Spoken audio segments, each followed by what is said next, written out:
வணக்கம். இது அக்ஷரம் அக்ஷயம். இன்றைக்கி நம்ம பிரவீன் பூர்வாதில் இருக்கக்கூடிய ஹிந்தி சாகித்ய கா சங்ஷிப்த் இதிஹாஸ் அது பார்க்க போகிறோம். ஹிந்தி இலக்கிய வரலாற்றின் சுருக்கமான அமைப்பு, அதாவது ஹிந்தி சாகித்ய கா ஹிந்தி இலக்கியத்தின் சங்ஷிப்த் இதிஹாஸ் சுருக்கமான வரலாறு. हिंदी साहित्य के काल विभाजन के आधार की चर्चा करते हुए काल विभाजन का निरूपण कीजिए. முதல் क्वेश्चन இது. हिंदी साहित्य के काल विभाजन के आधार की चर्चा. ஹிந்தி இலக்கியத்தின் கால் விபாஜன், அதனுடைய இதிஹாஸ் வரலாற்றை, இந்தி இலக்கிய வரலாற்றை பல காலங்களாக பிரிவுகளை ஏற்படுத்தியிருக்காங்க. இந்தந்த காலத்தில் இந்தந்த மாதிரியான படைப்புகள் நிகழ்ந்தது அப்படிங்கிற மாதிரி. ஸோ அதனுடைய ஆதார், அந்த கால் விபாஜன் கால வரையறைக்கான ஆதாரமாக எது இருந்தது அப்படிங்கிறத பற்றி சொல்லிட்டு சர்ச்சா கர்த்தே ஹுயே, அதை பற்றி சர்ச்சை செய்துவிட்டு டிஸ்கஸ் பண்ணிவிட்டு கால் விபாஜன் கா நிரூபன் கீஜியே. அப்போ அப்படி செய்யப்பட்ட கால் விபாஜன் பல்வேறு ஆச்சாரியர்களால், பல்வேறு ஆசிரியர்களால் கால் விபாஜன் செய்யப்பட்டது, கால வரையறை செய்யப்பட்டது. இந்தந்த காலம் இந்த ஹிந்தி இலக்கிய வரலாற்றில் இப்படிப்பட்ட படைப்புகள் உள்ளது அப்படிங்கிறது சொல்லியிருந்தாங்க. அதில் எது சிறந்தது அப்படிங்கிறதையும், ஒவ்வொருத்தரும் தன்னுடைய கால் விபாஜனுக்கு எந்த மாதிரியான விஷயங்களை அடிப்படையாக எடுத்துக்கிட்டாங்க, ஆதாரமாக எடுத்துக்கிட்டாங்க அப்படிங்கிறது தான் இதில் டிஸ்கஸ் பண்ண சொல்லியிருக்காங்க. நிரூபன், அதை ப்ரூவ் பண்ணுங்க அப்படின்னு சொல்லியிருக்காங்க. பிரஸ்தாவனா, முன்னுரை. ஹிந்தி சாகித்ய ஏக் லம்பே சமய கா இதிஹாஸ் ரக்தா ஹை. இந்தி இலக்கியம் ஏக் லம்பே சமய கா, ஒரு நீண்ட காலத்திற்கான வரலாற்றை வைத்திருக்கிறது, தனக்குள் வைத்திருக்கிறது. ரக்தா ஹை, வைத்திருக்கிறது, கொண்டிருக்கிறது. வித்வானோனே இஸ் லம்பே இதிஹாஸ் கா கால் விபாஜன் கியா ஹை. அப்படிப்பட்ட அந்த நீண்ட வரலாற்றை தான் கால வரையறை செய்து பிரித்திருக்கிறார்கள். கால் விபாஜன் और उनके नामकरण में भेद पाया जाता है. அப்படி அவங்க வித்வான்கள், அறிஞர்கள் செய்த அந்த கால வரையறை, கால பிரிவுகள், ஹிந்தி இலக்கிய வரலாற்றில் செய்த கால பிரிவுகள், அதற்கான பெயர்கள், உன்கே நாமகரன், இதில் இருக்கக்கூடிய வேறுபாடுகள், பல வேறுபாடுகள் காணப்படுகிறது, பெறப்படுகிறது. பாயா ஜாத்தாக. ஸோ ஒவ்வொருத்தருடைய கால் விபாஜனுக்கும் ஒவ்வொரு பேர் வச்சுருக்காங்க. அதில் எதன் அடிப்படையில் வச்சுருக்காங்களோ அதுக்கு ஏற்ற மாதிரி பெயர்கள்லையும் மாறுபாடு இருந்தது, வருடங்கள்லையும் மாறுபாடு இருந்தது அப்படின்னு இதில் சொல்கிறாங்க. ராமச்சந்திர शुक्ल जी ने सबसे पहले साहित्य के इतिहास का काल विभाजन किया जो इस प्रकार है. ராமச்சந்திர சுக்லு முதல்ல ஹிந்தி இலக்கிய வரலாற்றை கால வரையறைப்படுத்தி 4 பகுதியாக பிரித்தார். கால வரையறைப்படி அது இவ்வாறு இருக்கிறது, இஸ் பிரகார் ஹை அப்படின்னு சொல்லி ஒரு மைண்ட் மேப் வாங்கி கொடுத்துருக்காங்க, ஒரு டேபிள் மாதிரி கொடுத்துருக்காங்க. ஹிந்தி சாகித்ய அது ஆதிகால், மத்தியகால், ஆதுனிக் கால் அப்படின்னு பிரிக்கப்படுது. அதுலேயும் அந்த மத்திய கால் அப்படிங்கிறது பூர்வ மத்திய கால். அந்த பூர்வ மத்திய காலுக்கு பக்தி கால் அப்படிங்கிற ஒரு பெயரும் இருக்குது. அப்புறம் உத்தர் மத்திய கால், நம்ம எப்படி பிரவீன் பூர்வாத், பிரவீன் உத்ராத், விஷாரத் பூர்வாத், விஷாரத் உத்ராத்னு சொல்கிறோமோ அதே மாதிரி பூர்வ மத்திய கால், முற்பாகம், மத்திய காலத்தின் முதல் பாகம், அது பக்தி காலாக இருந்தது. அந்த மத்திய காலின் பிற்பாகம் ரீதி காலாக இருந்தது. அந்த பூர்வ மத்திய கால், பக்தி கால் நிர்குண்தாரா, சகுண்தாரான்னு பிரிக்கப்படுது. அந்த நிர்குண்தாராவும் ஞான் ஸ்ரேயி, பிரேம் ஸ்ரேயின்னு பிரிக்கப்படுது, பிரேமாஸ்ரேயின்னு. சகுண் தாரா ராம் பக்தி, கிருஷ்ண பக்தி அப்படின்னு பிரிக்கப்படுது. இதையெல்லாம் பற்றி நம்ம பின்னால் தனித்தனியாக விளக்கமாக படிக்க போகிறோம். இப்போதைக்கு இதில் பிளைனாக நம்ம இந்த மாதிரி பார்த்துக்கணும். ஸோ அவர் இந்த மாதிரி அந்த மத்திய காலே பூர்வ மத்திய கால், பக்தி கால், அதுக்கப்புறம் ரீதி கால் அப்படின்னு பிரிவு இருக்குது. இப்போ நம்ம படிக்கும்போது அதை 4ஆக தான் படிச்சிட்ருக்கோம். மத்திய கால் அப்படின்னாலும் நமக்கு தெரியணும் மத்திய காலோட 2 பிரிவு தான் பக்தி காலம் ரீதி காலம் அப்படிங்கிறது நமக்கு தெரியணும். மற்றபடி நம்ம கால் விபாஜன் படிக்கும்போது 4 விபாஜன் தான் நம்ம படிக்கிறோம், 4 விபாஜனாக தான் படிக்கிறோம். இங்கே இந்த டேபிளில் அதனுடைய ஆரம்பத்தில் எப்படி இருந்தது, அதுக்கப்புறம் அதனுடைய பிரிவு என்னங்கிறது தான் கொடுத்துருக்கு. ஆதிகால் அதை நம்ம வீர்காதா கால் அப்படின்னு சொல்லுவோம். அது சம்பந்த் அப்படிங்கிறது இப்போ இருக்கக்கூடிய ஆண்டு கணக்கு இல்லை, அதுக்கும் இதுக்கும் ஒரு 53 52 வருஷம் வித்தியாசம் இருக்கும். ஸோ இது 1050 1375 வரை சன்வந்த் அப்படின்னு சொல்கிறது. அது விக்ரம ஆண்டு அப்படின்னு ஒன்று உண்டு. இப்போ நம்ம சம் அப்படின்னு சொல்லி போட்டு மேலே புள்ளி வச்சு வருஷங்களை எழுதக்கூடியது தான் சம்பந்த். ஸோ இது நம்ம உபயோகப்படுத்தக்கூடிய வருடம். விக்ரம ஆண்டு வி அப்படின்னு போட்டு இருந்ததுன்னா அது 50-52 வருஷங்கள் வித்தியாசம் இருக்கும் அந்த ரெண்டுக்கும். ஸோ இப்போ இதில் நம்ம பார்க்குறது 1050வது வருஷத்துலேருந்து 1375 வரை இருக்கக்கூடியது வீர்காதா கால். அதே மாதிரி ஆதுனிக்கில் கத்திய காலுக்கு என்னங்கிறது கொடுத்துருக்கு. 1900 இருந்து அப் தக் ஆதுனிக் காலுங்கும் போது இன்னும் அது தொடர்ந்துக்கிட்டு தான் இருக்குது. ஸோ மத்திய காலில் இருக்கக்கூடிய பக்தி கால் அப்படிங்கிறது பூர்வ மத்திய கால் அல்லது பக்தி கால் அப்படிங்கிறது 1375 1700 வரைக்கும் உள்ளது, வருடங்கள் வரைக்கும் உள்ளது. அப்புறம் உத்தர் மத்திய காலான ரீதி கால் அப்படிங்கிறது 1700 இது எங்கே முடியுதோ அதிலிருந்து அதில் மாற்றம் வந்துடுது அதே வருஷத்தில். ஸோ 1900 வரைக்கும். நம்ம ஆதுனிக்கால் என்ன பார்க்குறோம், அந்த 1900 இப்போ வரைக்கும் அப் தக் இது இன்னும் நீண்டுக்கிட்டே தான் இருக்குது. இதுக்கப்புறம் யாரும் அதை பிரித்து பேர் வைக்கலை. பட் அந்த ஆதுனிக்காலே கொஞ்சம் பிரிவுகள் இருக்குது.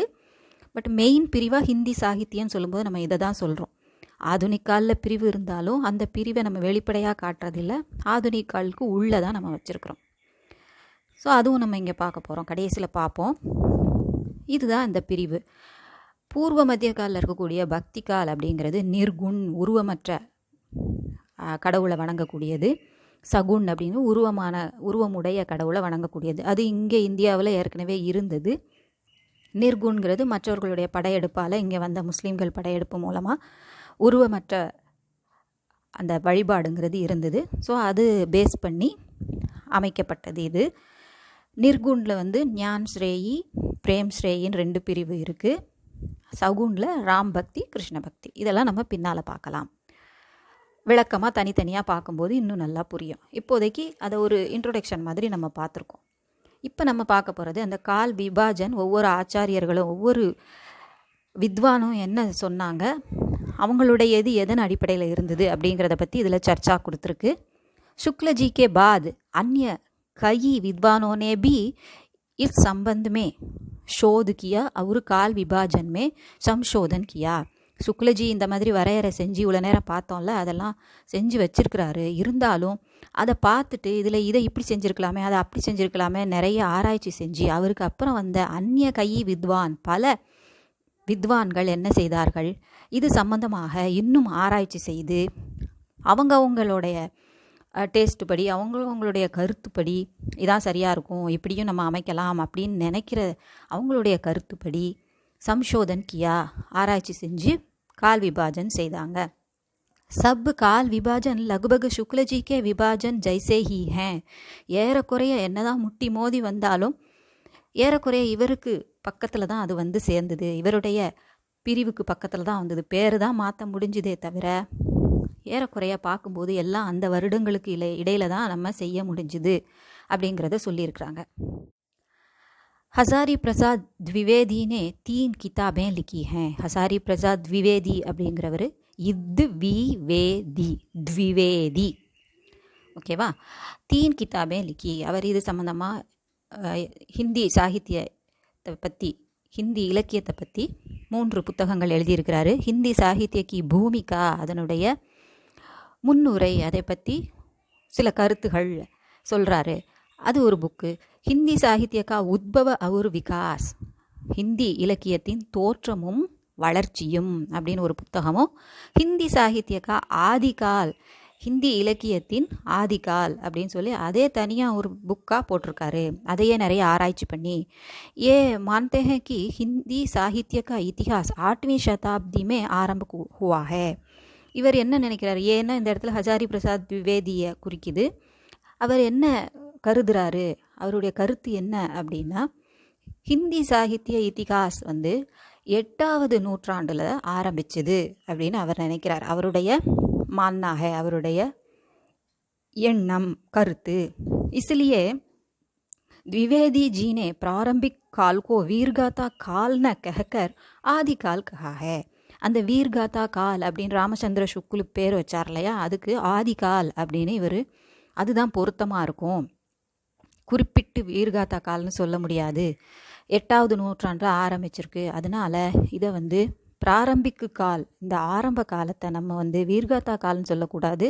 சொல்கிறத விட ஆதி கால், ஆதின தோற்றம் இல்லையா, அந்த காலம் அப்படின்னு சொல்கிறது தான் சரியாக இருக்கும். ஹிந்தி இலக்கியத்தின் ஆதி கால், முதல் காலம் அப்படின்னு சொல்கிறதுக்கு வசதியாக இருக்கும் அப்படின்னு அவர் நினைக்கிறார். शुक्ल जी ने संत साहित्य को विशेष महत्व नहीं दिया, मगर द्विवेदी जी ने संत साहित्य की विशेष चर्चा करते हुए कबीरदास को महान सिद्ध किया. சுக்லஜி சந்த் சாகியத்திற்கு அவ்வளோ ஸ்பெஷலாக விசேஷ சிறப்பான மகத்துவ இம்பார்ட்டன்ஸ் அதுக்கு கொடுக்கல, முக்கியத்துவம் கொடுக்கல.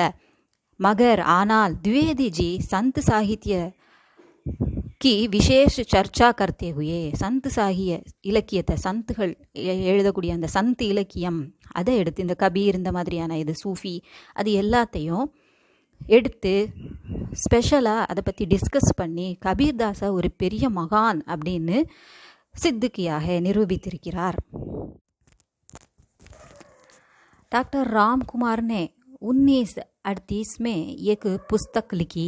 அவர் 1938 டாக்டர் ராம்குமார் அப்படிங்கிறவர் ஒரு புத்தகம் எழுதுகிறார். உஸ்கா நாம் ஹிந்தி சாகித்ய கா ஆலோசனாத்மக் இதிஹாஸ். அவர் ஹிந்தி இலக்கியத்தின் ஆராயப்பட்ட, விவாதிக்கப்பட்ட, விவாதத்திற்கு உள்ளான, அதாவது நல்லா ஆராய்ச்சி செஞ்சு பண்படுத்தப்பட்டு எழுதப்பட்ட இதிஹாஸ், வரலாறு அப்படின்னு அவர் அந்த பொருளை தரக்கூடிய ஒரு புத்தகம் எழுதுகிறாரு. உஸ் கிதாப்மே வர்மாஜினே, ராம்குமார் வர்மா அவர் பேர். ஸோ வர்மாஜினே பிராரம்பிக் கால் கோ संधि काल और चारण काल नाम से 2 खंडों में बांटा है. ஸோ அந்த ஆதிகாலையும் அவர் சந்திகால் சாரண்கால் அப்படிங்கிற பெயரில் 2 பகுதியாக அவர் பிரிச்சிருக்கிறாரு அப்படின்னு சொல்கிறாங்க. சந்திகால் சாரண்காலெல்லாம் பின்னால் நம்ம தனியாக படிப்போம்.